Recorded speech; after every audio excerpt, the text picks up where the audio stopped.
Good evening and welcome everyone. सभी का स्वागत है आज के सेशन में। और आज का सेशन जो है वो है health and wellness training webinar. आप आई होप आप मेरी आवाज सुन पा रहे हैं क्लियरली। आप मुझे चैट बॉक्स में लिखकर बता सकते हैं। सो और लोगों का हम वेट करेंगे जुड़ने का, बट उसके पहले yes, I am getting your messages. आपके मैसेजेस आ रहे हैं मुझे। Thank you so much everyone.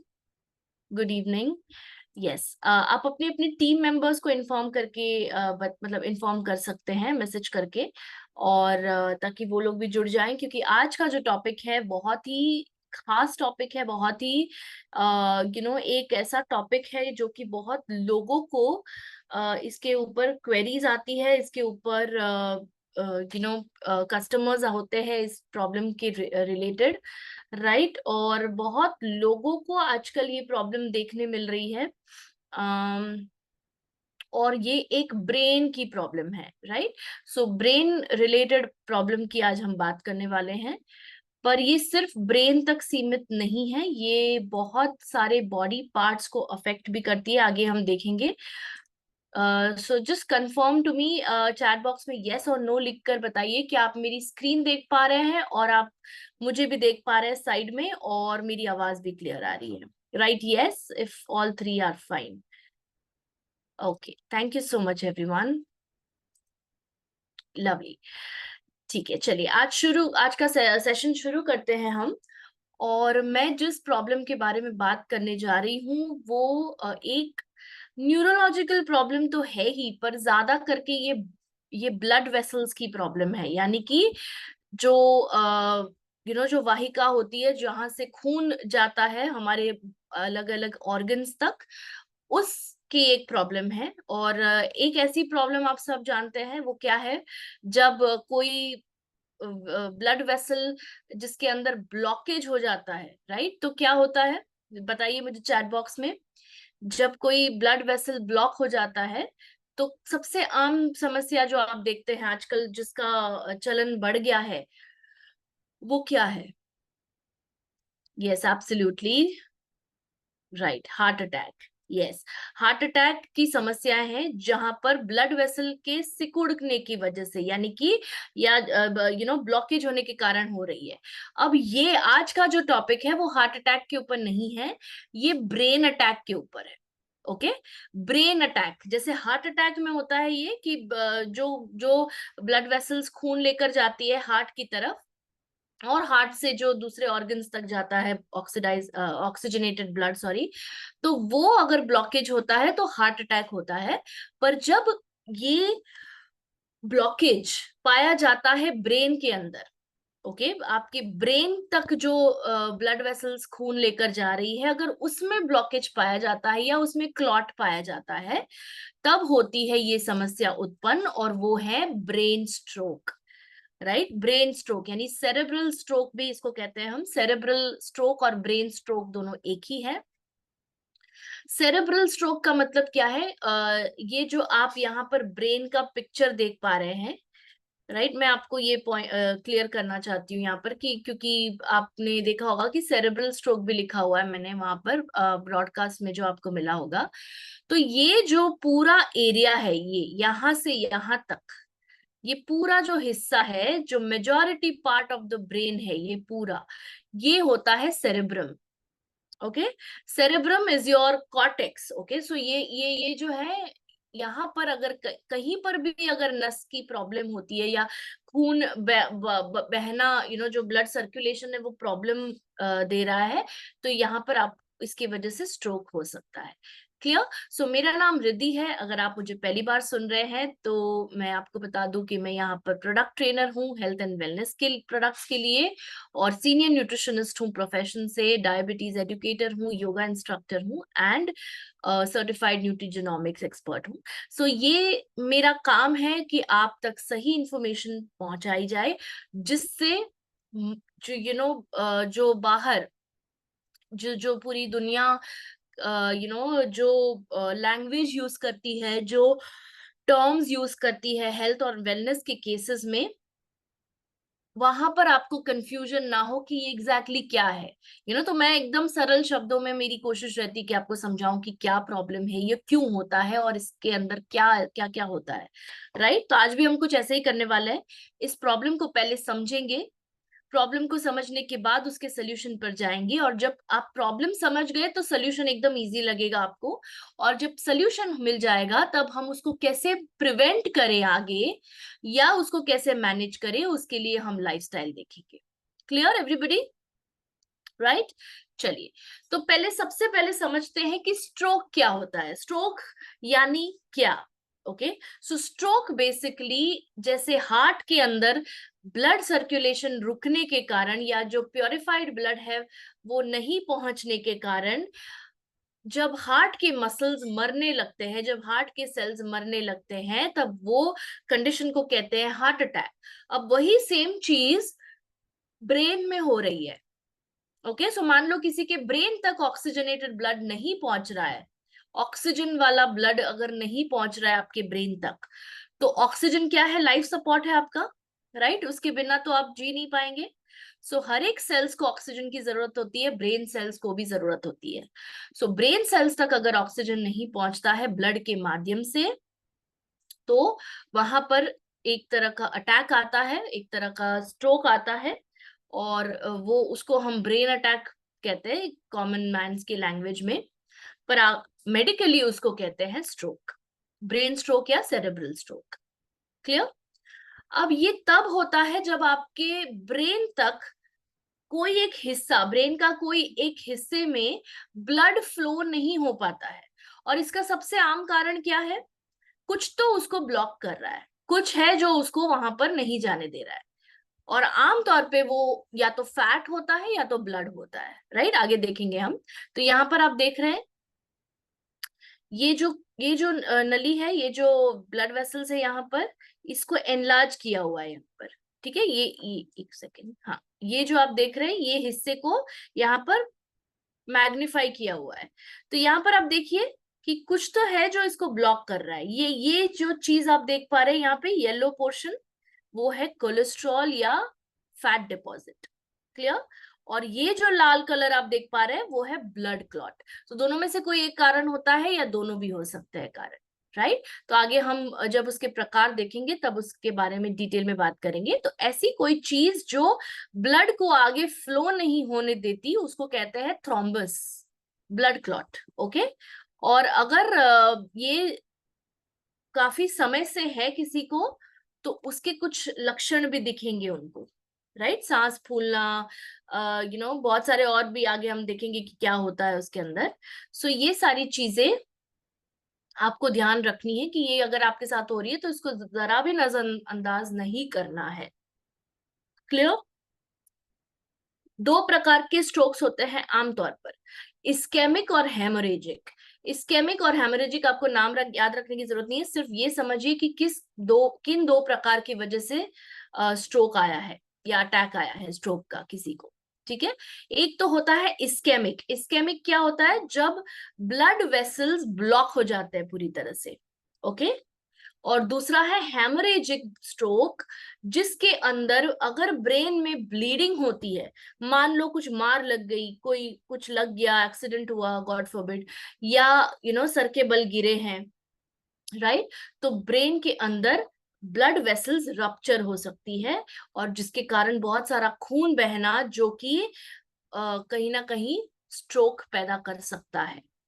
Clear? So haemorrhagic यानी कि जहां पे प्रोफ्यूजली ब्लीडिंग हो रहा है। ओके, और ये एक लाइफ थ्रेटनिंग इमरजेंसी है। तो यहाँ पर मैं आपको एक सरल भाषा में स्पष्ट कर देना चाहती हूँ, जब किसी को स्ट्रोक का अटैक आता है तब इमीडिएटली उसको डॉक्टर के पास लेकर जाएं, इमरजेंसी वार्ड में एडमिट कराएं, मतलब just go to the doctor, go to the hospital.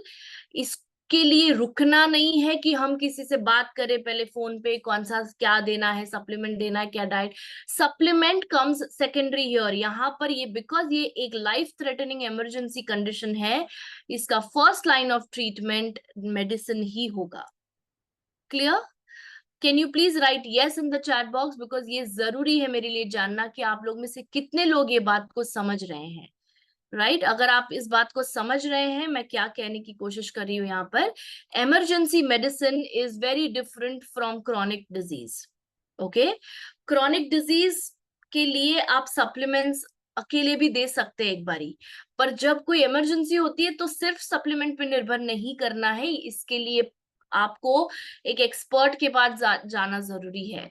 Okay, इसीलिए उसको इमरजेंसी कहा गया है। जब तक आपको मेडिकल अटेंशन नहीं मिलता है तब तक ये जानलेवा साबित हो सकता है आपके लिए। क्लियर?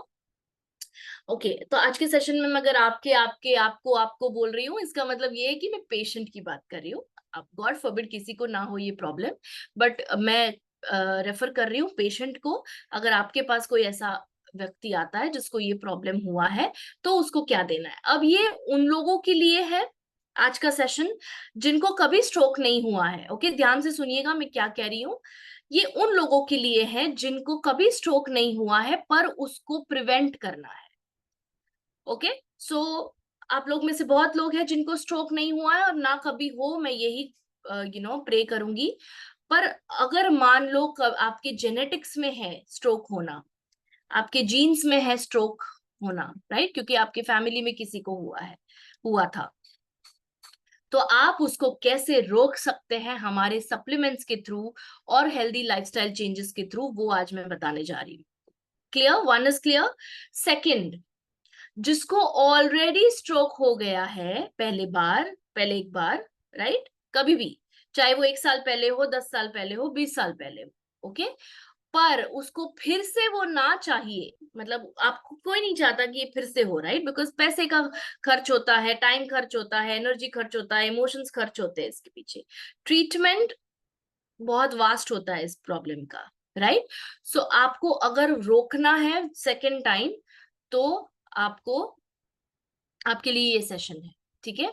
और तीसरा उन लोगों के लिए तो जिनके फैमिली हिस्ट्री में भी नहीं है, right, but just as a aware health conscious person आपको जानना है स्ट्रोक के बारे में। अगर मान लो कि किसी दिन किसी को हुआ या आपके पास कोई कस्टमर आया तो उसके लिए आपको ये इंफॉर्मेशन होना जरूरी है।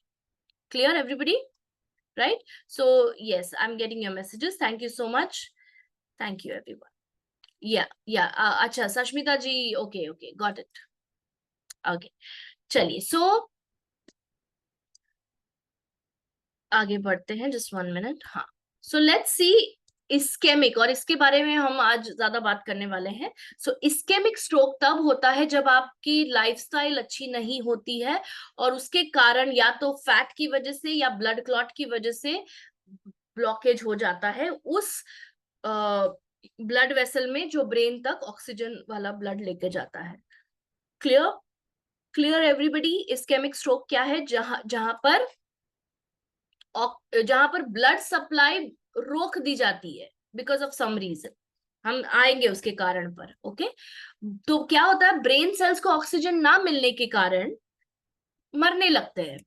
ओके, और दूसरा प्रकार जो है हेमोरेजिक स्ट्रोक, उसमें ब्लड वेसल के अंदर, ब्रेन के अंदर ब्लड वेसल लीक होने लगता है और ब्लीडिंग क्रिएट करता है, जिसकी वजह से ब्रेन सेल्स पे प्रेशर आता है और वो डैमेज हो जाते हैं। Everybody with me? यस, तो कुछ इस प्रकार का आपको दिखता है जब आप एक एमआरआई या बड़ा एडवांस लेवल का स्कैन करते हैं। तो यहाँ पर अगर मान लो फैट के कारण कोलेस्ट्रॉल, ट्राइग्लिसराइड बढ़ा हुआ है आपका, तो आपको सबसे पहले ध्यान देना है इस बात पर कि आपको उसको कम करना है पहले।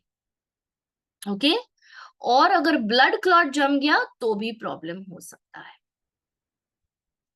Clear? Right? Okay, take a screenshot of this.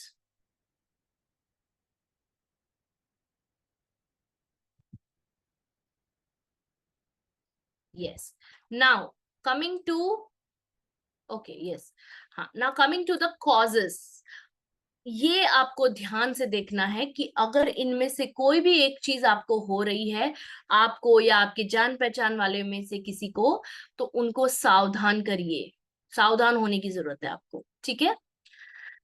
High blood pressure, किसी का बीपी अगर मान लो 140/90 के ऊपर रहता है लगातार, okay, please please be very careful. आप अपना ब्लड प्रेशर कम करने को देखिए by using our supplements, by आपका लाइफस्टाइल चेंज करके, नमक चेंज करके। ये सारी चीजें हाई ब्लड प्रेशर के मरीजों के लिए सलाह दी जाती है इसके बारे में, ठीक है। अगर आप स्मोक करते हैं, please please try to quit smoking, because smoking has a direct connection to stroke. अगर आप स्मोक खुद नहीं करते पर किसी और का छोड़ा हुआ धुआं इनहेल करते हैं बगल में खड़े रहकर, या पड़ोस में कोई है, घर में कोई है जो बाहर से स्मोक करके आया है, तो भी आपको ये चांस रहता है स्ट्रोक होने का। क्लियर? डायबिटीज। सो डायबिटीज कैसे ये इम्पैक्ट करता है? ये बॉडी के अंदर इन्फ्लेमेटरी सिचुएशन बनाता है, इन्फ्लेमेशन क्रिएट करता है, जिसके कारण ब्रेन में इन्फ्लेमेशन होना होना एकदम स्वाभाविक हो जाता है, राइट। सो डायबिटीज, जितना आपका ब्लड शुगर हाई रहेगा और अनकंट्रोल्ड रहेगा, आपको उतना ही ज्यादा रिस्क बढ़ जाता है स्ट्रोक का।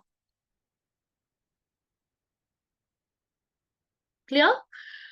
उसके बाद ये तो सबसे आम प्रॉब्लम है, high cholesterol.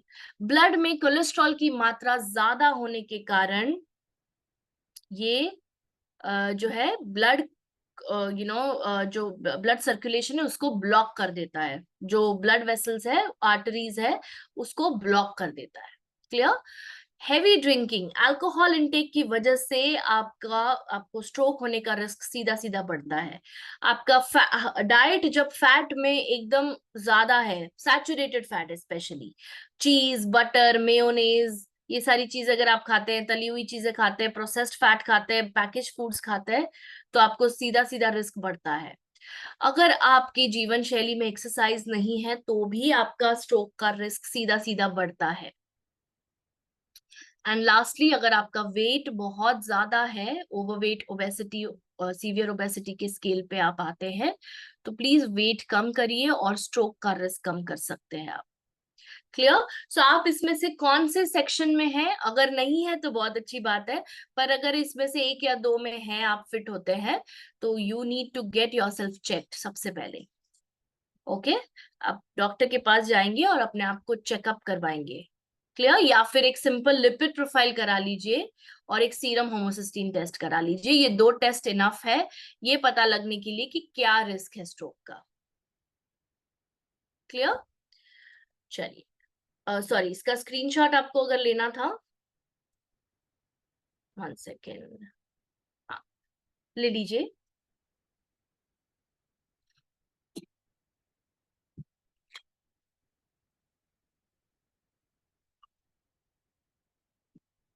Okay, now let's see complications क्या होते हैं इसके। Confusion, brain fog. Brain fog और कंफ्यूजन सबसे पहला साइंस एंड सिम्टम्स में से एक है, जहां पर आपको ऐसा लगता है कि मुझे कुछ समझ में नहीं आ रहा है, मेरा दिमाग ठीक से चल नहीं रहा है, ये सारे सिम्टम्स आपको पहले आते हैं। फेस ड्रूपिंग, जब स्ट्रोक का अटैक आता है तब एक फेस एक साइड पे आपका जैसे लकवा मार जाता है वैसा होता है। सो पैरालिसिस इज वन, यस यहाँ पर लिखा हुआ है, देखिए मैंने, पैरालिसिस एक ऐसा कॉम्प्लिकेशन है स्ट्रोक का। तो आधी बॉडी में पूरा लकवा मार जाता है, या पूरे बॉडी में, या कोई एक बॉडी पार्ट में भी हो सकता है, जैसे कि फेस पैरालिसिस होता है, राइट। बात करने में दिक्कत आना, बोलने में दिक्कत होना, ये भी एक सिम्टम है, ये भी एक कॉम्प्लिकेशन है स्ट्रोक का।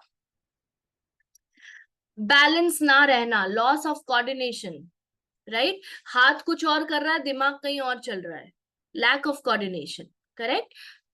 सीवियर हेडेक, सर में दर्द होना लगातार और सीवियर। ब्लर्ड विजन, आंखों के आगे धुंधला दिखाई देना। पैरालिसिस के अटैक्स और कमजोरी, वीकनेस, ये सारे कॉम्प्लिकेशन है जब किसी को स्ट्रोक का अटैक आ रहा है या जब किसी को स्ट्रोक हो रहा है, तो ये सारी चीजें आप देख पाएंगे।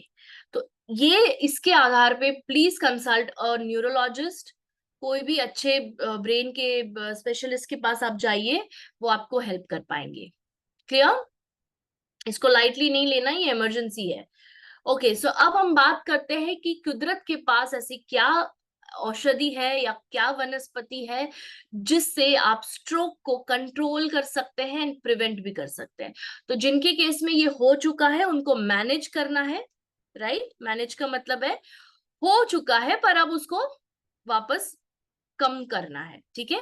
और जिनके केस में ये अभी तक नहीं हुआ है पर उनको आगे भी नहीं चाहिए ये बीमारी, तो उसको कहते हैं prevent. So prevent and manage दोनों कर सकते हैं आप। क्लियर? आप सुन पा रहे हैं मुझे क्लियरली? यस। ओके। सो इस ये जो हर्ब आपको यहाँ पे दिख रहा है उसका नाम है जिनसेंग। जिनसेंग एक बहुत ही powerful Ayurvedic, sorry not Ayurvedic, Chinese herb है जो कि हेल्प करता है ब्रेन को स्ट्रॉन्ग बनाने में और ब्रेन को हेल्दी रखने में। आगे हम देखेंगे कैसे, ठीक है। चलिए, आज की श्रेणी है ये। तो आप यहाँ पर देख पा रहे हैं एक जूस है और एक ड्रॉप्स है, दो कैप्सूल्स है और एक दो टैबलेट्स। क्लियर? सो यहाँ पर इसका स्क्रीनशॉट आप ले सकते हैं।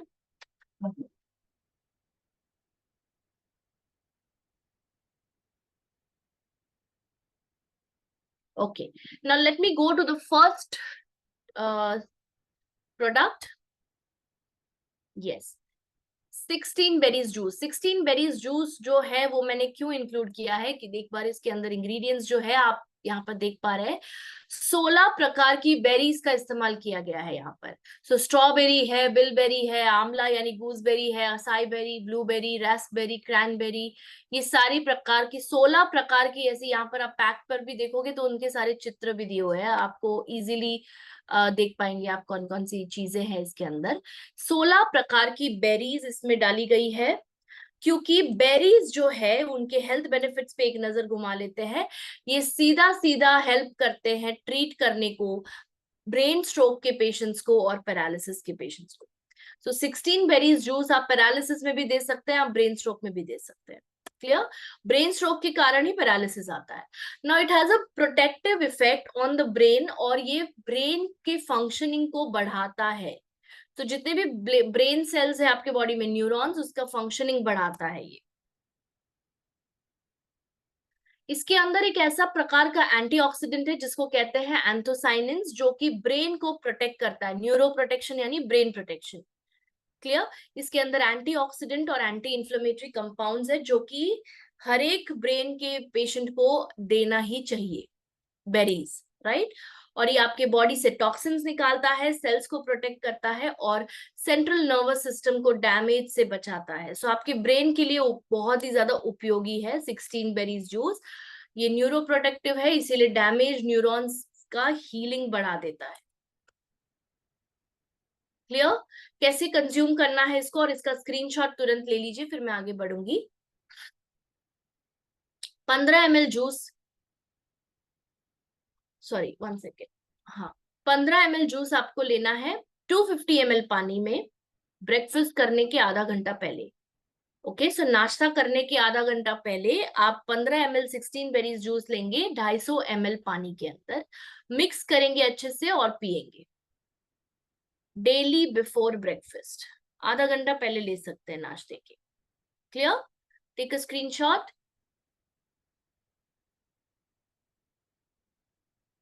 Okay, the next product is ginseng tablets. मैं ज्यादा डिटेल में नहीं जाऊंगी आज बिकॉज बहुत सारे प्रोडक्ट्स हैं, ओके। पर ये हर एक प्रोडक्ट आप देंगे, आप उतना ज्यादा उनका हीलिंग स्पीड बढ़ाएंगे। अगर आपने प्रोडक्ट देने में कंजूसी करी तो फिर आप रिजल्ट्स भी थोड़ा डिले से एक्सपेक्ट कर पाएंगे, क्योंकि ये स्ट्रोक ऐसी चीज है जो आके गई है, राइट। स्ट्रोक अटैक आके गया है, करेक्ट। अब जो नुकसान ऑलरेडी हो गया है स्ट्रोक के कारण, उसको उसको सुलझाने में भी थोड़ा टाइम तो लगेगा, राइट। इसीलिए मैं कह रही हूँ सारे प्रोडक्ट्स दीजिए जो मैंने यहाँ पर आज बताए हैं, ठीक है। तो जिनसेंग टैबलेट्स के अंदर है जिनसेंग एक्सट्रैक्ट, जो आपने वहां पर चित्र देखा था, राइट। इसके कुछ हेल्थ बेनिफिट्स है जिसके कारण ये इस्तेमाल किया जाता है स्ट्रोक के मरीजों के लिए। ये नर्व डैमेज से बचाता है आपको, जिसका जो स्ट्रोक के पीछे जो मेन रीजन होता है।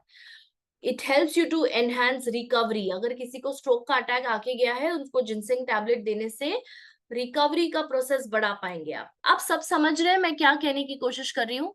Let me know in the chat box, yes और नो।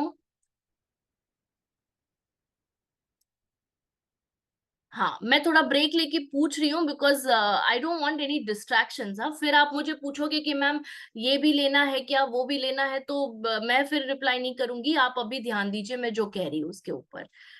क्लियर? ओके। और जितने लोग अपना वीडियो ऑन कर सकते करिए, क्योंकि तभी मुझे पता चलेगा कि आप लोग अटेंटिव हो।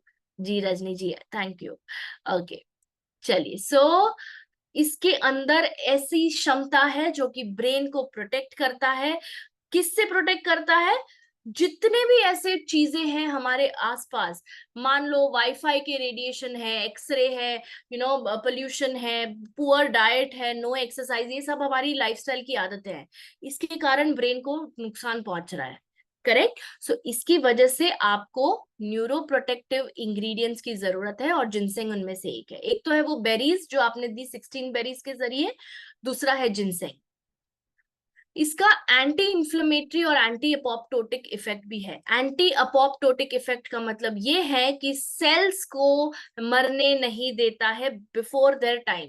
मतलब एक हर एक सेल्स की एक आयु होती है, एक एक उम्र होती है, राइट?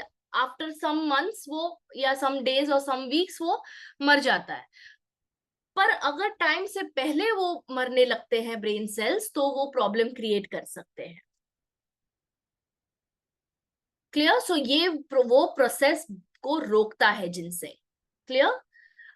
और स्ट्रोक को प्रिवेंट करता है by reducing the oxidative stress to neurons, जो जिसकी अभी मैंने बात करी आपको, पोल्यूशन के कारण या कोई रेडिएशन के कारण, या जो भी हम स्मोकिंग के कारण, पुअर डाइट, जंक फूड के कारण, बहुत सारा शुगर खाने के कारण, इन्फ्लेमेटरी प्रोडक्ट्स खाने के कारण, ये सब के कारण जितना भी ऑक्सीडेटिव स्ट्रेस बॉडी में प्रोड्यूस हो रहा है उससे बचाता है जिनसे। Clear everybody? ओके। कैसे कंज्यूम करना है इसका स्क्रीनशॉट ले लीजिए। एक टैबलेट आपको देना है दिन में 2 बार, एक नाश्ता करने के बाद और एक रात का खाना खाने के बाद। ये आज का मेन प्रोडक्ट है। ओके, मेन प्रोडक्ट आप दिन में 2 बार देंगे, क्योंकि ये फर्स्ट फर्स्ट प्रोडक्ट, मतलब फर्स्ट लाइन ऑफ ट्रीटमेंट है आपका।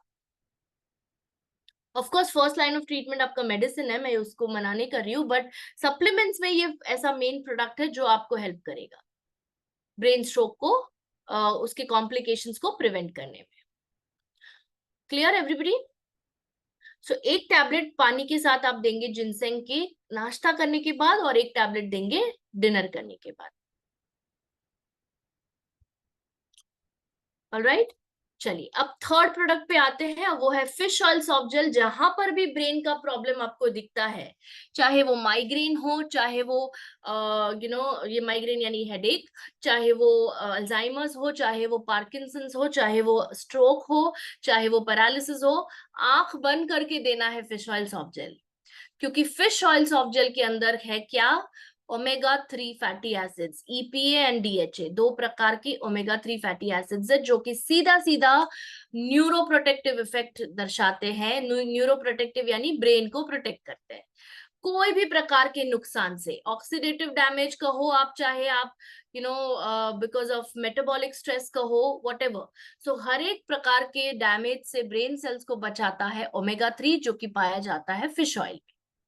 अगर मान लो फिश ऑयल नहीं है तो आप क्रिल ब्लेंड भी दे सकते हैं हमारा, ठीक है? सो ऐसा नहीं कि आपको सिर्फ फिश ऑयल देना है। फिश ऑयल अगर स्टॉक में नहीं है तो उसका जो दूसरा उपाय है या ऑल्टरनेटिव है वो है क्रिल ब्लेंड सॉफ्ट जेल।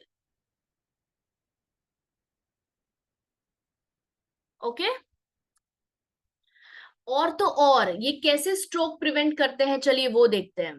तो मैंने, याद है आपको बताया था कि स्ट्रोक ज्यादा कोलेस्ट्रॉल के कारण भी हो सकता है। जैसे दिल तक जो जा रहा है, हार्ट तक जो ब्लड जा रहा है, उसकी आर्टरी अगर ब्लॉक हो गई तो हार्ट अटैक होता है, वैसे ही ब्रेन तक जो ब्लड जा रहा है, वो आर्टरी अगर ब्लॉक हो गई तो स्ट्रोक हो सकता है। Correct? So similar mechanism of action है। तो फिश ऑयल हार्ट पेशेंट्स के लिए भी अच्छा है और ब्रेन के पेशेंट्स के लिए भी अच्छा है, because of its anti coagulant properties. Anti coagulant properties क्या है? खून को जमने नहीं देता है। सो कोलेस्ट्रॉल के कारण भी ब्लॉकेज होता है, मैंने कहा था, याद है आपको शुरुआत में। और ब्लड क्लॉट के कारण भी ब्लॉकेज होता है। दो ऐसी मेन चीजें जो कि ब्लड फ्लो रोक सकती है अगर वो जमा हो गई आर्टरी में। एक तो है फैट यानी कोलेस्ट्रॉल, दूसरा है ब्लड क्लॉट। तो दोनों को पिघलाता है ओमेगा 3, बिकॉज ये क्लॉट नहीं होने देगा, उधर जमावड़ा नहीं होने देगा किसी भी चीज का। क्लियर? आपके नर्व्स को भी इंजरी से बचाएगा और नए निर्माण करेगा, नए न्यूरॉन्स निर्माण करने में मदद करता है omega, and enhances recovery after a paralytic stroke. तो अगर किसी को पैरालिसिस भी हुआ है, आपने देखा था कॉम्प्लिकेशंस, उसके लिए भी आप दीजिए। क्लियर? कैसे कंज्यूम करना है? दिन में एक ही देना है, इनफ हो जाएगा। इमीडिएटली आफ्टर लंच, लंच करने के तुरंत बाद आप एक गोली फिश ऑयल की दीजिए पानी के साथ। Okay, take a screenshot of this. Okay, now the next product, of course आपको पता है कि क्या आ रहा है नेक्स्ट, और वो है curcumin super advance tablets. Curcumin is a potent blood thinner. क्या है? Right it in the chat box. मैं चाहती हूँ आप सब लिखे कि मैंने अभी जस्ट क्या बताया आपको। Curcumin is a blood thinner, blood को पतला करने की ये नेचुरल, कुदरत ने जो दी हुई है वो है ये वनस्पति हल्दी। हल्दी के अंदर एक एंटीऑक्सीडेंट है जिसका नाम है करक्यूमिन। खून, yes, thin blood, absolutely. Curcumin is a blood thinner, absolutely. Super super, ये हमेशा याद रहेगा बिकॉज आपने चैट बॉक्स में लिखा है, राइट? आपको हमेशा ये याद रहेगा। जहां पर भी आपको दिखता है हार्ट अटैक का पेशेंट है, जहां पर भी आपको लगता है कि ये स्ट्रोक का पेशेंट है, एक चीज हमेशा पूछिएगा उनको, क्या उनके डॉक्टर ने दी हुई इकोस्प्रिन या कोई भी खून पतला करने वाली दवाई वो ले रहे हैं अभी? एक चीज पहले पूछिएगा। ओके, यहाँ पर आपको सावधानी बरतनी है थोड़ी। अगर अगर वो ब्लड थिनर ले रहे हैं, उनके डॉक्टर ने दिया हुआ, तो आप करक्यूमिन सुपर एडवांस मत दीजिए। क्यों जरूरत है? वो ऑलरेडी ले रहे हैं, राइट? आपका ये काम नहीं है, ना ये मेरा काम है कि मुझे ये हक नहीं दिया गया है, ना ही आपको दिया गया है कि आप डॉक्टर की दवाइयां रोको। आप गलत कर रहे हैं। अगर आप ये कर रहे हैं तो प्लीज स्टॉप दिस। आप कोई नहीं होते, ना मैं भी कोई नहीं हूं किसी की डॉक्टर की दवाइयां रोकने के लिए। कोई भी, मुझे वो अथॉरिटी नहीं है, क्योंकि I am not a doctor. Okay, वो सिर्फ एक डॉक्टर ही एग्जामिन करने के बाद आपको, पेशेंट को बताएंगे कि अब आप ये स्टॉप कर सकते हैं। पर आप ये तो जरूर पूछ सकते हैं कि क्या आप ब्लड थिनर्स ले रहे हैं। अगर आपको दिखता है उनके प्रिस्क्रिप्शन में इकोस्प्रिन दिया हुआ है, तो आप नहीं देंगे करक्यूमिन सुपर एडवांस। क्लियर? मेरा ये फर्ज है आपको बताना कि क्यों। क्योंकि ऑलरेडी इकोस्प्रिन ब्लड को थिन कर रहा है। अगर आप करक्यूमिन देंगे तो पानी की तरह बहेगा खून, और फिर क्या होगा? जरा सी चोट और खून बहने लगेगा, बहुत सारा खून निकल जाएगा बॉडी से। It's not good. ओके, खून गाढ़ा होना भी, अतिशय गाढ़ा होना भी अच्छा नहीं है, अतिशय पतला होना भी अच्छा नहीं है। क्लियर? सो करक्यूमिन सुपर एडवांस सिर्फ उनको देना जिनके केस में कोई भी ब्लड थिनर नहीं चल रहा है। I request you, please please, इसमें सावधानी बरतनी पड़ेगी आपको। ओके, तो ये कंडीशंस के साथ आता है। तो चलिए इसके अंदर पहले देख लेते हैं क्या है। ओके, करक्यूमिन जो कि एक न्यूरोप्रोटेक्टिव प्रॉपर्टीज धारण करता है अपने अंदर, और पाइपरिन जो करक्यूमिन का अब्जॉर्प्शन बढ़ाता है। पाइपरिन के बिना करक्यूमिन इनइफेक्टिव है। ओके, क्या कैसे हेल्प करेगा? ये नर्व इंजरी और नर्व डैमेज से बचाएगा, ब्रेन टिश्यू को बचाएगा स्ट्रोक से, पैरालिसिस प्रिवेंट करेगा। और बिकॉज ये एक ऐसे प्रोटीन को उत्पन्न करता है, आपके बॉडी में एक ऐसा प्रोटीन बनता है और उसके पीछे करक्यूमिन बहुत मुख्य भूमिका निभाता है। उस प्रोटीन को कहते हैं BDNF, brain derived neurotrophic factor, जो कि नए न्यूरॉन्स निर्माण करता है। तो अगर किसी को स्ट्रोक हो गया, ध्यान से सुनिएगा मेरी बात, अगर किसी को स्ट्रोक अटैक आ गया है और उसको काफी समय हो गया है, तो अब डॉक्टर ने उसके इकोस्प्रिन बंद कर दी होगी, ब्लड थिनर बंद कर दिया होगा, ठीक है? तब आप दीजिए करक्यूमिन सुपर एडवांस, जिससे ब्रेन के अंदर नई कोशिकाएं बने और उससे उनका ब्रेन हेल्थ इंप्रूव हो। समझ में आ रहा है सभी को? करक्यूमिन आप कब देंगे? जब कोई भी ब्लड थिनर नहीं ले रहे हैं। मैं बार बार रिपीट कर रही हूँ, आपको शायद ऐसा लगेगा मैम कितनी बार रिपीट कर रहे हैं, बट ये आप किसी की हेल्थ के साथ डील कर रहे हैं, इसलिए मुझे श्योर होना पड़ेगा कि आपको ये समझा है। राइट? क्लियर? ओके। फिर भी आपके पास एक ऑप्शन है, आप एक बार मुझे कंसल्ट कर सकते हैं अगर आपको कहीं पर भी डाउट लग रहा है कि मैम ये दे सकता हूँ या नहीं, क्या इसके साथ ये पेशेंट को पता नहीं है वो ब्लड थिनर ले रहा है या नहीं, तो उसका प्रिस्क्रिप्शन आप मुझे फॉरवर्ड कर दीजिए, मैं देख लूंगी। अगर उसमें ब्लड थिनर है तो मैं आपको सामने से मना कर दूंगी कि करक्यूमिन मत दो। क्लियर? देखिए, आपको फर्क समझना है दो चीजों का। करक्यूमिन मना कर रही हूँ इसलिए नहीं बिकॉज वो कुछ नुकसान करेगा, no.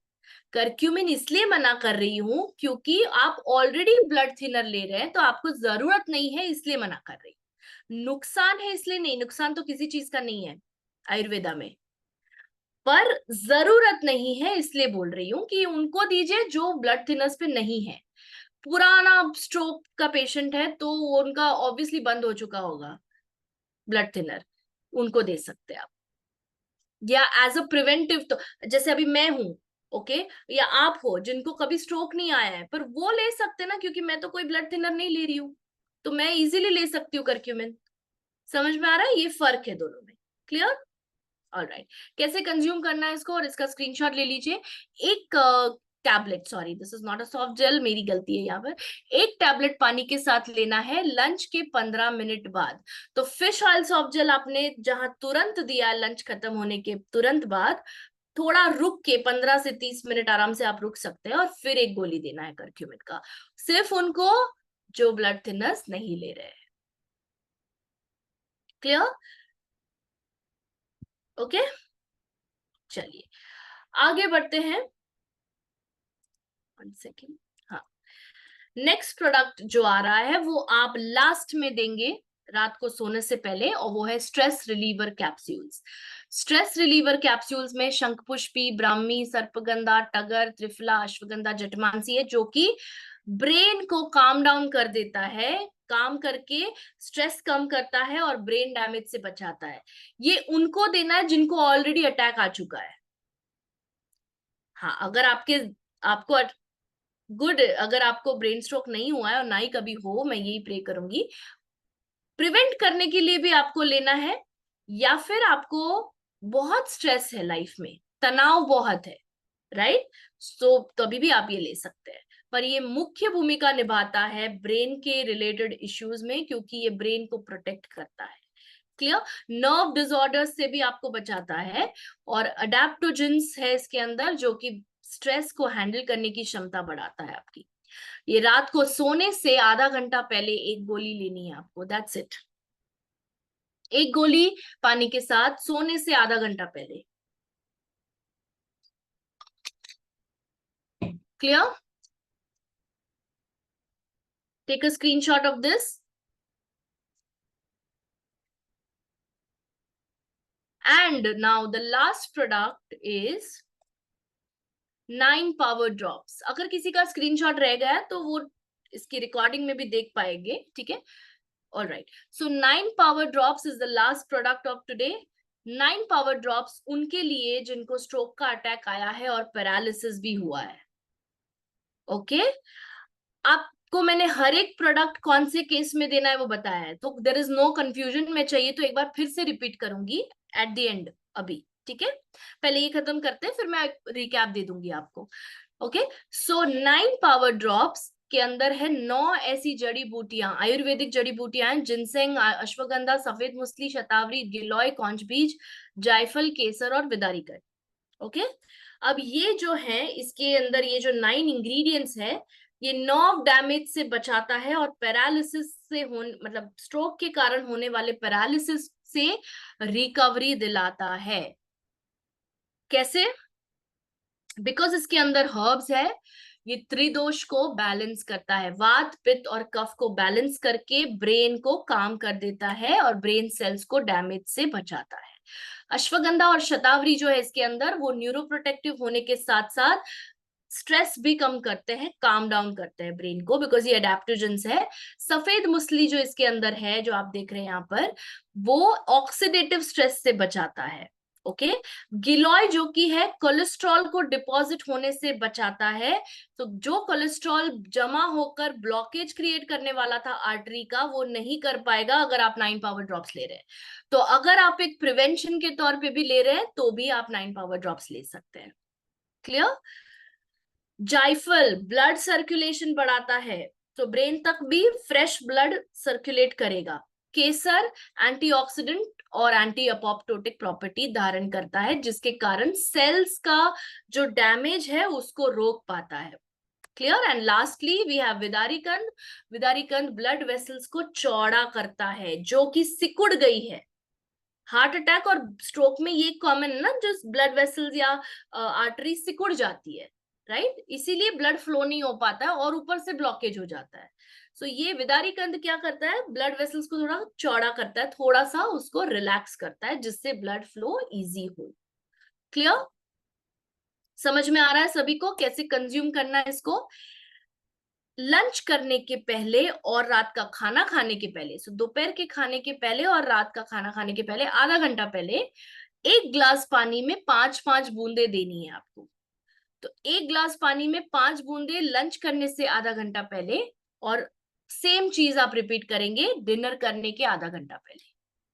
Total 10 drops in a day, 5-5 twice a day before meals. Okay, before lunch and dinner. आप चाहें तो बिफोर ब्रेकफास्ट भी ले सकते हैं, बट बिफोर ब्रेकफास्ट सिंस आप 16 बेरीज ऑलरेडी लेंगे, मैंने आपको ब्रेकफास्ट के पहले वो लिखा था, तो आप लंच और डिनर के पहले ले लीजिए इसको।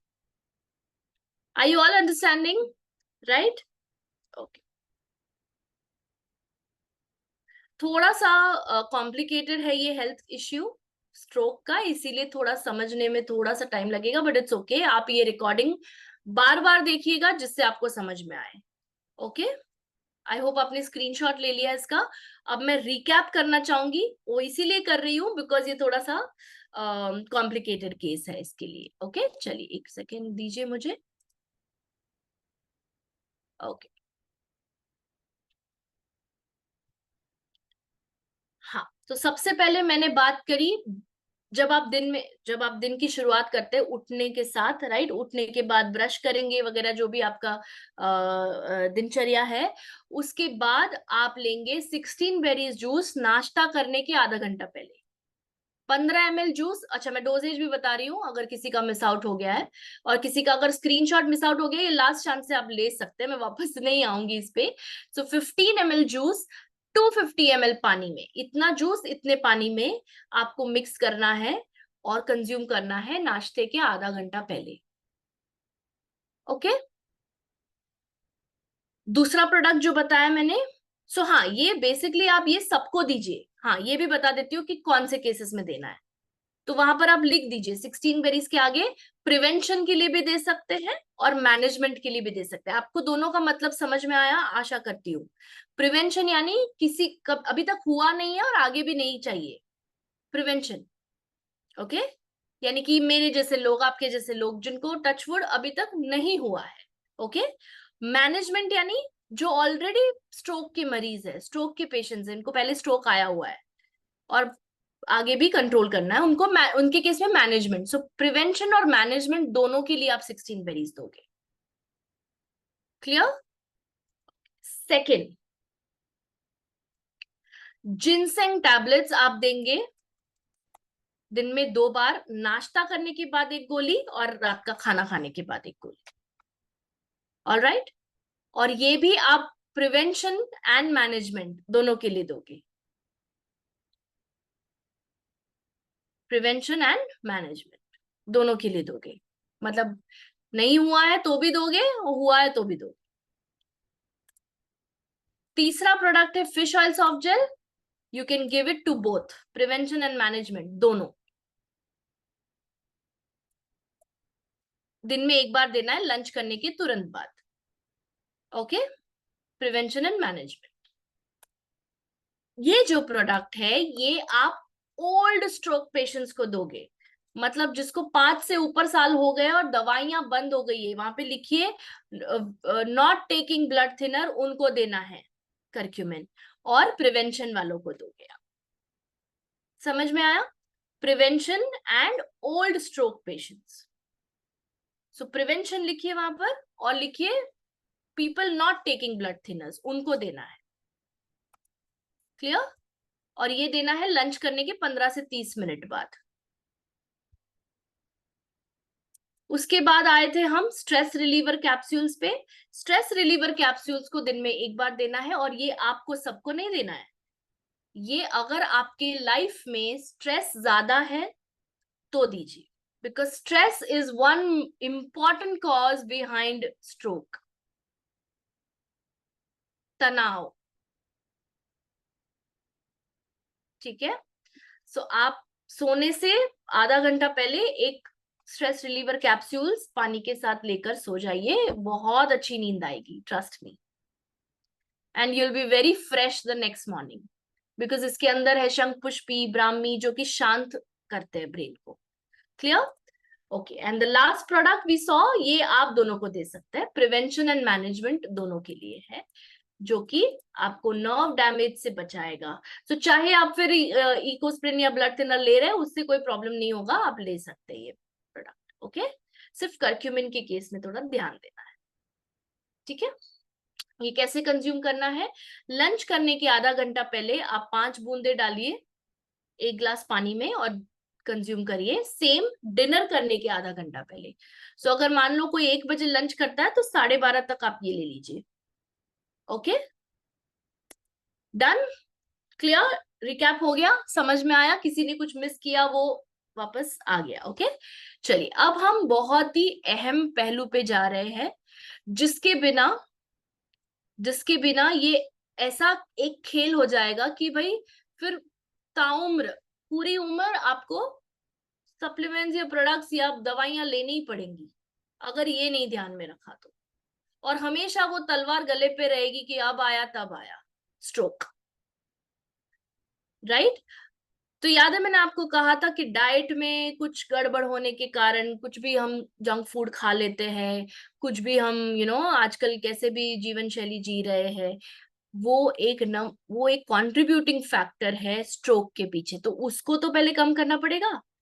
आप दवाइयां लेंगे, दवाइयों से टेम्पररी आपको डेफिनेटली रिलीफ मिलेगा, सप्लीमेंट्स भी लेंगे जिससे स्पीड ऑफ हीलिंग बढ़ेगा, पर कब तक लेना है आपको? मैं नहीं चाहती आप पूरी लाइफ सप्लीमेंट पे रहो। मैं सामने से कह रही हूँ आपको, मैं नहीं चाहती। मेरा तो ये काम है, मैं तो चाहूंगी कि इंसान सप्लीमेंट खरीदे, मेरा काम चलता रहेगा ना, पर नहीं। मेरा असली काम ये है, हमारा यहाँ पर एसएचपीएल में असली काम हमारा ये है कि आप अंदर से लाइफस्टाइल से ठीक हो जाओ, अपनी जो जीवन शैली है उसको सुधारो, ताकि प्रॉब्लम ऐसे भागे आपका। ना कि सिर्फ आप लेते रहो प्रोडक्ट्स, नहीं, हमको ये नहीं चाहिए, हमको आपको ठीक करना है, ठीक है? चलिए, स्ट्रोक को प्रिवेंट और मैनेज दोनों के लिए क्या लाइफस्टाइल टिप्स होने चाहिए, क्या लाइफस्टाइल चेंजेस होने चाहिए, वो देख लेते हैं। तो सबसे पहला है moderate physical exercise, physical activity. आप मुझे बताइए चैट बॉक्स में, I think we have time, हाँ आप मुझे बताइए चैट बॉक्स में कि सबसे इजी एक्सरसाइज आपके आपके लिए, दूसरों का देखकर आपको जवाब नहीं देना है, आपको अपना बताना है। आपको क्या लगता है आपके लाइफ में अभी फिलहाल आप क्या एक्सरसाइज करने के लिए रेडी हो? मैं आपको ऑप्शंस देती हूँ। एक सिंपल सा वॉकिंग आप जा सकते हैं, गार्डन में, बीच पर, जो भी आपके आसपास, जो भी पॉसिबल है, बिल्डिंग के आसपास आपने घूम लिया, कॉम्प्लेक्स के चक्कर लगा लिए, वट एवर, मुझे नहीं पता, मैं सिर्फ ऑप्शंस दे रही हूँ आपको, ठीक है? तो वन इज दैट, ध्यान से सुनिएगा, शायद आपके आइडियाज खुल जाए। ओके, वॉकिंग, क्या आप वो कर सकते हैं? स्विमिंग, क्या आप स्विमिंग कर सकते हैं? कुछ लोग शायद कर सकते हैं, कुछ लोग नहीं कर पाएंगे। साइकिलिंग, अब आप कुछ लोग होंगे जिनको घुटनों का प्रॉब्लम है, वो नहीं कर पाएंगे, ठीक है? मैं नहीं चाहती कि आपको प्रॉब्लम और बढ़े, मैं ये नहीं कह रही हूँ आपको साइकिलिंग ही करना है, मैं आपको ऑप्शंस दे रही हूँ, आप चूज करेंगे। और हर एक जन यहाँ पर आज चैट बॉक्स में लिखेगा कि इसमें से आप क्या करने वाले हो, और वो करना ही पड़ेगा आपको, देख लीजिए फिर। अगर आप अपने आप को फेस करना चाहते हैं, मुझे नहीं, अपने आप को फेस करना है आईने में, ठीक है? स्विमिंग हो गया, साइकिलिंग हो गया, वॉकिंग हो गया, योगा इज एन ऑप्शन, ठीक है। जिम ज्वाइन करना, अगर किसी को लगता है कि जिम ज्वाइन करने से मतलब पॉसिबल है मेरे लिए, तो प्लीज करिए, ठीक है। डांस करना, डांस क्लासेस ज्वाइन करना, वेरी गुड रजनी जी, सुपर। डांस में भी डिफरेंट डिफरेंट फॉर्म्स होते हैं, एक बॉलीवुड फॉर्म होता है, एक what ever be the dance, वो उससे मतलब नहीं है, डांस करना है, एक्सरसाइज करना है, दैट्स इट। जुम्बा हो गया, एरोबिक्स हो गया, वट एवर, गरबा हो गया, भांगड़ा हो गया, ये सारे क्लासेस बहुत सारे चलते हैं हर एक शहर में, ठीक है। तो कुछ भी एक, या कोई जरूरत नहीं है क्लासेस ज्वाइन करने की, आप खुद भी म्यूजिक लगाकर घर पर भी डांस कर सकते हो आधा घंटा, कोई प्रॉब्लम नहीं है, ठीक है। यूट्यूब पे कोई वीडियो लगा लिया, बस देखकर डांस करना है, simple. So I am just making it possible for you, क्योंकि ये जो हमारे दिमाग में ना एक चीज बैठ गई है, यार ये तो मैं नहीं कर पाऊंगा, कोई बात नहीं, ये नहीं कर पाओगे, प्लान बी है, प्लान सी है, प्लान डी है, प्लान, कोई बात है, बहुत सारे ऑप्शंस है, पर हम उसके आगे बढ़ते नहीं है, और फिर हम कहते हैं कि बीमारी कैसे आई पता नहीं। क्लियर? सो मैंने क्या कहा लास्ट, हाँ डांस, ओके। उसके अलावा स्किपिंग पता है आपको सबको, स्किपिंग, ओके, रोप स्किपिंग कहते हैं। घुटने सलामत है तो प्लीज करिए, घुटने सलामत नहीं है तो मत करिए, ओके, मैं सामने से कह रही हूँ। उसके अलावा क्या होता है, स्टेपर एक्टिविटी। स्टेपर एक्टिविटी क्या होता है, अगर मान लो आपके घर में सीढ़ियां हैं, लकड़े की नहीं है, सीमेंट की, लिटरल प्रॉपर, ओके, सीढ़ियां है, या आपके घर के सामने या बिल्डिंग में है या कहीं पर भी है, वो जो लास्ट स्टेप होता है जहां से आप चढ़ने की शुरुआत करते हैं, जो फर्स्ट स्टेप होता है, नॉट लास्ट, सॉरी, फर्स्ट, उसके ऊपर ऊपर नीचे करना है, उसको कहते हैं स्टेपर एक्टिविटी। कोई इक्विपमेंट की जरूरत नहीं है, ट्रस्ट मी, कोई कुछ ताम झाम मत करिए, सब कुछ आपके पास है, बिल्डिंग में है, कॉम्प्लेक्स में है, गार्डन में है, कहीं पर भी है। लास्ट स्टेप, जो फर्स्ट स्टेप जो है, उसके ऊपर चढ़ चढ़ना है, उतरना है, चढ़ना है, उतरना है, म्यूजिक के बीट पे। क्लियर? इससे क्या होगा, आपका हार्ट रेट बढ़ेगा, ओके, और ऑक्सीजन की मात्रा जो है आपकी बढ़ेगी, ब्रेन तक ऑक्सीजन पहुंचेगा अच्छे से, और स्ट्रोक प्रिवेंट होगा। इनमें से कोई भी एक्टिविटी आप करिए। क्लियर? क्लियर? ना ज्यादा कुछ तामझाम करना है, मैं नहीं कह रही हूँ आपको ये करिए, उधर जाइए, वो करिए, आप खुद मुझे बताइए क्या करेंगे। वेरी गुड रिप्लाई आए हैं, चलिए देख लेते हैं। Very good, superb, I am so happy, I am so happy, everybody is writing, superb. Walking, very good Rajni ji, and yoga, lovely. Sashmita ji walking करेंगे आप, सुपर। अभिमन्यु जी वॉक करेंगे, तरविंदर जी वॉक करेंगे, रतन जी, Sitaram sir, Alka ji, very good, walk करेंगे। रोहित सर कह रहे मैं वर्कआउट करूंगा, सुपर, जिस चीज में आपको आनंद मिलता है वो करिए, okay, very good. Swimming, cycling सब पॉसिबल है, very good. Yoga, walking, gym, dance, okay, टहलना सबसे बेहतर और सरल है, बिल्कुल बिल्कुल। पर मैं वही आपको ऑप्शंस दे रही हूँ ताकि आप और देख पाए, क्योंकि अभी एक और बहाना आएगा। श्रीराम सर, आपने बहुत सही लिखा है, टहलना सबसे बेहतर और सरल है, पर पता है अभी क्या बहाना आएगा, मैम बारिश हो रही थी, मैं नहीं गई बाहर, मैं नहीं जा पाया बाहर, है ना, तो वो टहलने के ऊपर भी ताला लग जाएगा। सो घर में अगर सीढ़ी है तो उसके ऊपर स्टेपर करिए, इसलिए ऑप्शंस दे रही हूँ। योगा है आपके सामने, यूट्यूब है, चला लीजिए योगा का कोई भी एक वीडियो और करिए। डांस है, ये इसलिए ऑप्शंस दे रही हूँ ताकि कोई बहाना ना चले आपका, ठीक है, ये नहीं तो ये तो है ही।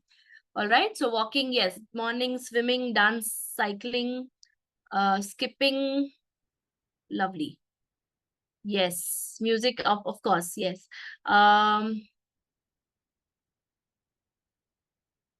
सूर्य Namaskar, lovely, Nivedita ji, awesome. Alka ji, okay, excuses तो आएंगे ही आएंगे, बिल्कुल, पर एक्सक्यूजेस आपको अपने आप से करने हैं या वादा अपने आप से करना है, वो आप आज तय करोगे, राइट। सो अब जितने लोगों ने यहाँ पे लिखा है वो कल से शुरू करेंगे, ठीक है। हाँ, और ये मेरे लिए नहीं है, ये आपके लिए है, ये मेरे लिए बिल्कुल भी नहीं है। काश ऐसा होता कि आप लोग वर्कआउट करते हो फायदा मुझे मिलता है, ऐसा नहीं होता है, पर आपको ही फायदा मिलेगा अगर आप जो चीज करेंगे, राइट। तो क्यों इतना टाइम लिया इस चीज पर मैंने, बिकॉज ये सीधा सीधा सीधा सीधा कनेक्टेड है आपके ब्रेन स्ट्रोक से।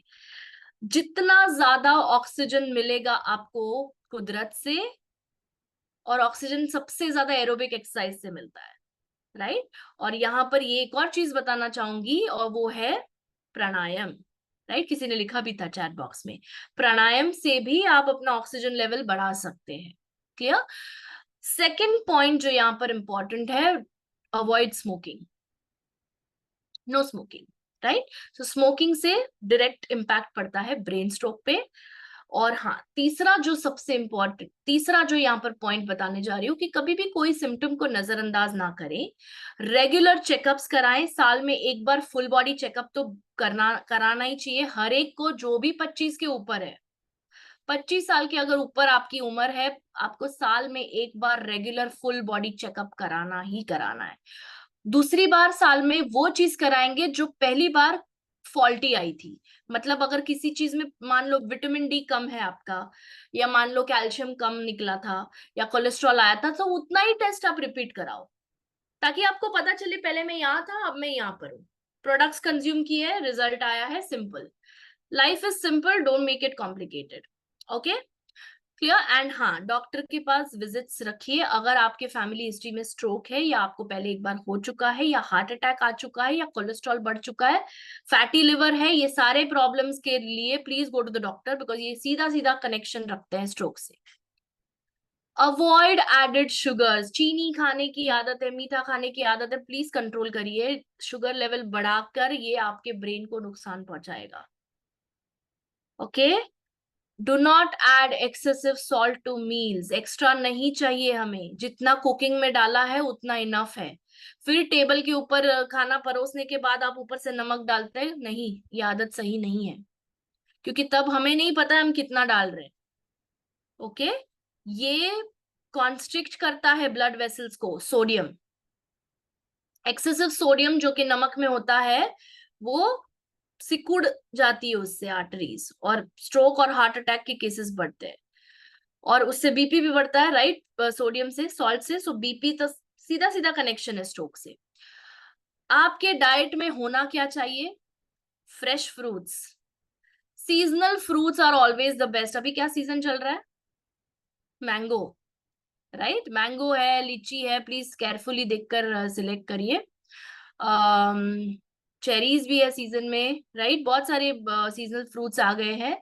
प्लीज सीजनल के, सीजन के हिसाब से खाइए, और आपके एरिया में जो मिलते हैं वो खाइए। जरूरी नहीं आपको एवोकाडो वगैरह वो सब लेने की जरूरत नहीं है।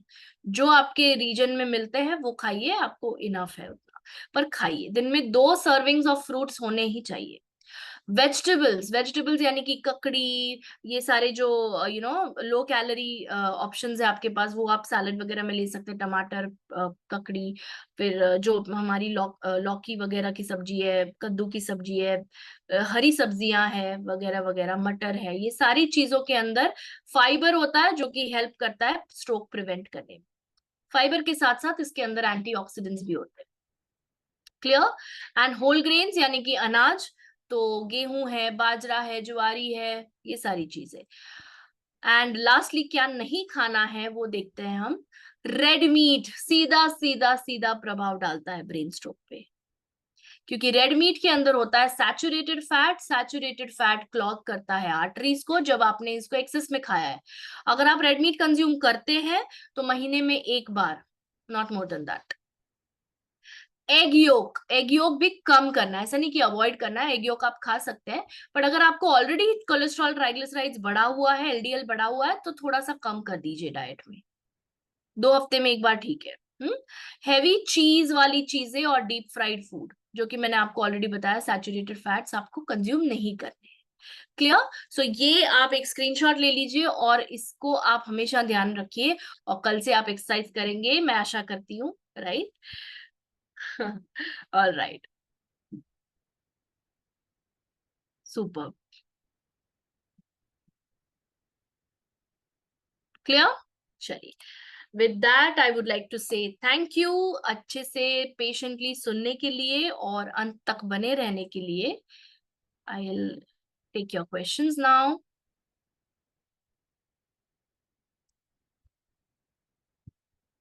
ओके, बहुत सारे मैसेजेस आ गए हैं मुझे।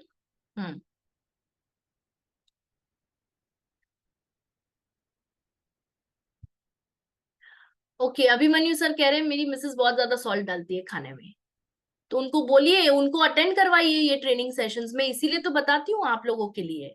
ठीक है, इनका रिकॉर्डिंग दिखाइएगा, ये इतने हिस्से का जरूर दिखाइएगा जहां पे मैंने उसकी बात करी हुई है। ऑल राइट, ये सुपर्णा जी का एक सवाल है, क्या हम जैक फ्रूट खा सकते हैं? जैक फ्रूट यानी कटहल, ये थोड़ा मीठा होता है। ओके, सो डायबिटिक्स के लिए हम मना करते हैं, पर अगर आप एक डायबिटिक नहीं है आप ले सकते हैं। Thank you so much, everyone. Yes, Rajni ji. Yeah, you want me to unmute you or you will? Okay, okay. Quick, हाँ? All right, चलिए, आ जाइए। Yes, hello ma'am. Hi. Ma'am actually मुझे पूछना था, मुझे एक्चुअली लो बीपी होता है कभी कभी। जी। सो उसकी वजह से क्रैम्प्स आ जाते हैं। ओके, हम्म। मीन्स क्रैम्प्स मीन्स बॉडी में पूरा हाथ एंड पैर पे कभी कभी सिकुड़ जाते हैं। सो एंड मैंने वो दिखाया भी है, तो स्ट्रेस की वजह से वो हो रहा था, पैनिक अटैक भी आया था और उसकी हम्म। वजह से। तो इसके लिए मीन्स अभी ये जो आपने बताया है ना, तो इनमें से भी कुछ ले सकते हैं या स्ट्रेस रिलीव जैसे बताया है, तो वो जो बीपी वगैरह कम करने के लिए हेल्प करेगा मुझे, राइट? आपको लो बीपी की प्रॉब्लम है आपने बोला, हाँ राइट? हाँ, हाँ, यस। नहीं, क्योंकि अभी आप बोल रहे हैं बीपी कम करने के लिए कुछ हेल्प, आई मीन नहीं, मतलब कुछ नॉर्मल ये करने करने के के लिए। लिए, हाँ। हाँ, या हाँ, हाँ। That's okay, all. सो इसमें से आप 16 बेरीज जूस लीजिए आप। ओके, अगर यस। इन प्रोडक्ट्स की आप बात करें तो 16 बेरीज जूस लीजिए, स्ट्रेस रिलीवर कैप्सूल्स लीजिए। ओके, यस, बिकॉज वो ठीक है, क्रैम्प्स वगैरह भी बहुत आते हैं बॉडी राइट, में। राइट। और तो यहाँ तक कि आपको जिनसेंग भी हेल्प करेगा। ओके, जिनसेंग, ठीक सो है। ये 3 प्रोडक्ट्स आप लीजिए, अगर आपको स्ट्रोक प्रिवेंट भी हो जाएगा और लो हम्म। बीपी भी नॉर्मल में, बीपी भी नॉर्मल में आएगा आपका। ओके, ठीक है मैम। ठीक है, yes, thank you so welcome. Much. Okay,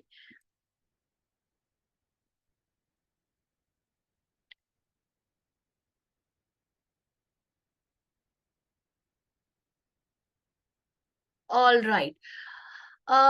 Shri Ram sir पूछ रहे हैं कि क्या फिश ऑयल की जगह पर फ्लैक्स सीड भी दे सकते हैं?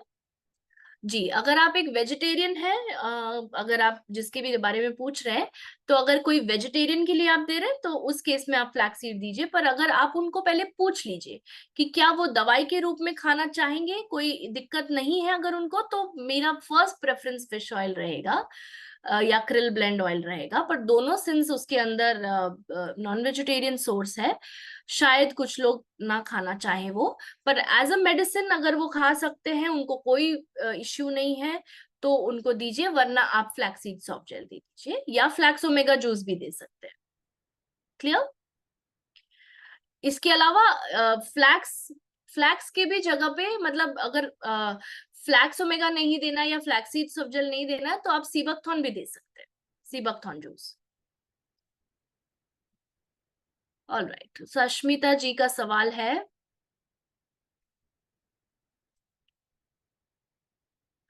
ओके, सश्मिता जी का सवाल है, उनके पापा को 10 साल से स्ट्रोक और पैरालिसिस हुआ है, अभी 75 इयर्स के हैं, ये सब प्रोडक्ट उनको दे सकते हैं क्या? बिल्कुल, बट सिंस 75 है उनकी एज, तो मैं चाहूंगी कि पहले आप थोड़ा थोड़ा सा शुरुआत करें सश्मिता जी। पहले आप मतलब 16 बेरीज जूस और जिनसेंग टैबलेट्स और 9 पावर ड्रॉप्स, ये 3 से शुरुआत करें, end of course fish oil soft jail, ये चार चार चीजों से।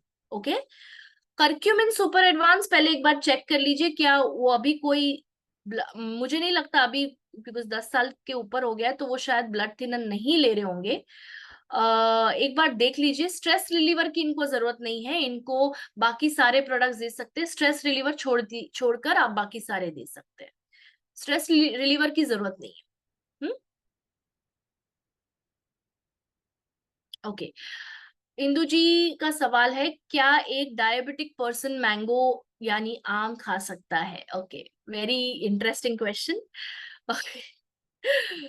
मैंगो इज अ फ्रूट जिसका ग्लाइसेमिक इंडेक्स बहुत ज्यादा हाई होता है, यानी कि ग्लाइसेमिक इंडेक्स से मेरा मतलब है जब कोई फूड आप खाते हैं तो वो जितना तेजी से आपका शुगर बढ़ाता है उसको कहते हैं ग्लाइसेमिक इंडेक्स। ओके, तो मैंगो जब सेवन किया जाता है तो वो तुरंत आपका शुगर लेवल बढ़ाता है, इसीलिए हम डायबिटिक्स के केस में मना करते हैं। सो आप चाहे तो डायबिटिक पर्सन अगर बहुत ज्यादा पसंद करता है मैंगो, तो 2 दिन में एक बार दीजिए। और मैं हमेशा अपने पेशेंट्स को कहती हूँ कि अगर आपको मैंगो खाना ही है या केला खाना ही है बिकॉज ये आपका फेवरेट फ्रूट है और आप डायबिटिक हो, तो आप इसको एक्सरसाइज के पहले खाइए। जब आप वॉक पे जा रहे हैं, जब आप योगा कर रहे हैं, जब आप स्विमिंग कर रहे हैं, जो भी एक्सरसाइज आप करते हैं उसके पहले खाइए, ताकि वो इंस्टेंटली एनर्जी में कन्वर्ट हो जाए और स्टोर ना हो बॉडी के अंदर, ब्लड में ना रहे। क्लियर? नहीं तो वो ब्लड ग्लूकोज ग्लूकोज बढ़ाएगा और वहीं पर रहेगा वो, अगर आपने उसको रात में खाया या तो। जस्ट इतना याद रखिए कि अगर आप मैंगो खा रहे हैं, यस एब्सोल्युटली श्रीराम, खर्च हो जाए, यूज हो जाए, जो शुगर आप कंज्यूम कर रहे हो फ्रुक्टोज के माध्यम से, फ्रुक्टोज होता है फ्रूट में, राइट, वो कन्वर्ट होता है सुक्रोज में, सॉरी ग्लूकोज में, करेक्ट। सो वही ग्लूकोज आपका ब्लड ग्लूकोज बढ़ाएगा, और अगर आप इसको एक्सरसाइज के पहले खाते हैं तो वो यूज हो जाएगा एनर्जी में, क्योंकि एक्सरसाइज में आपको एनर्जी की जरूरत पड़ेगी। सो इसका बेस्ट टाइम है लेने का एक्सरसाइज के पहले। Clear?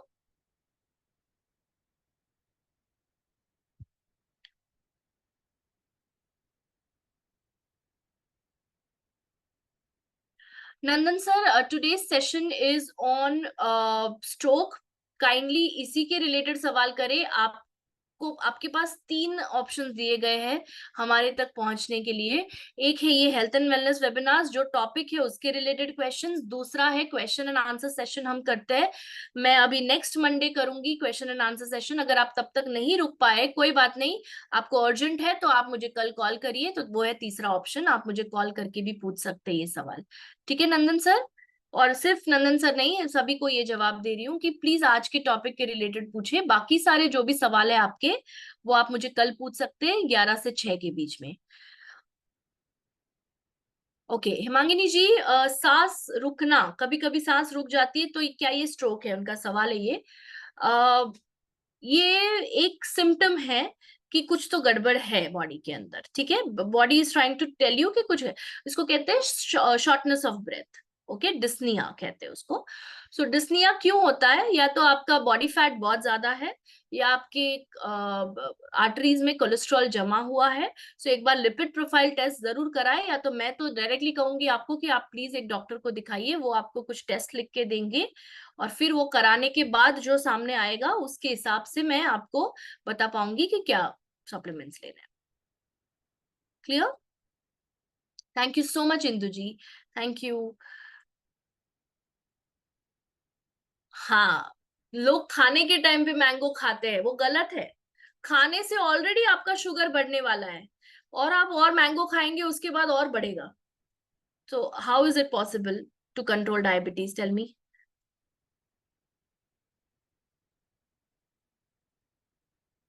Okay, no other questions apart from stroke. Abhimanyu sir, please contact me tomorrow for this.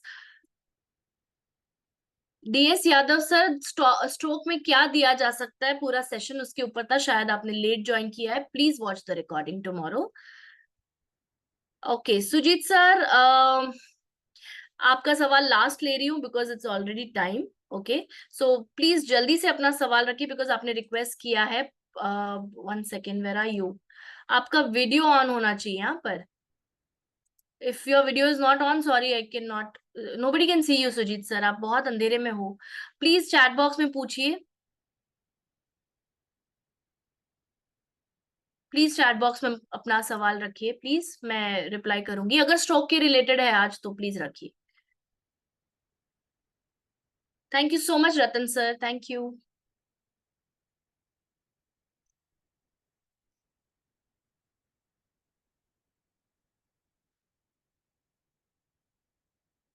अच्छा, रिकॉर्डेड वीडियो कब देख सकते हैं आप? कल अपलोड हो जाएगा, 12 बजे के आसपास अपलोड हो जाएगा, आप कल देख पाएंगे इसको। ठीक है, यूट्यूब चैनल पर आप देख पाएंगे। All right, so I think okay, 1 second.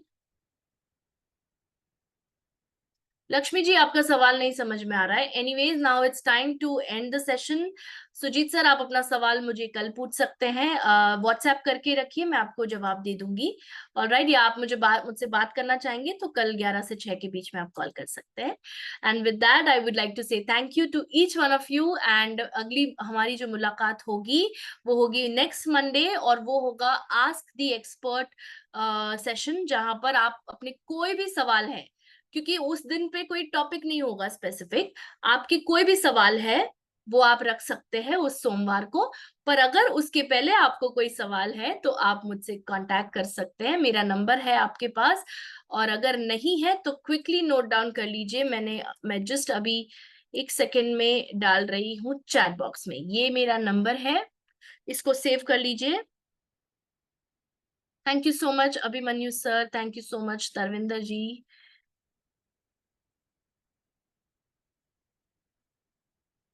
Thank you so much Deepak ji,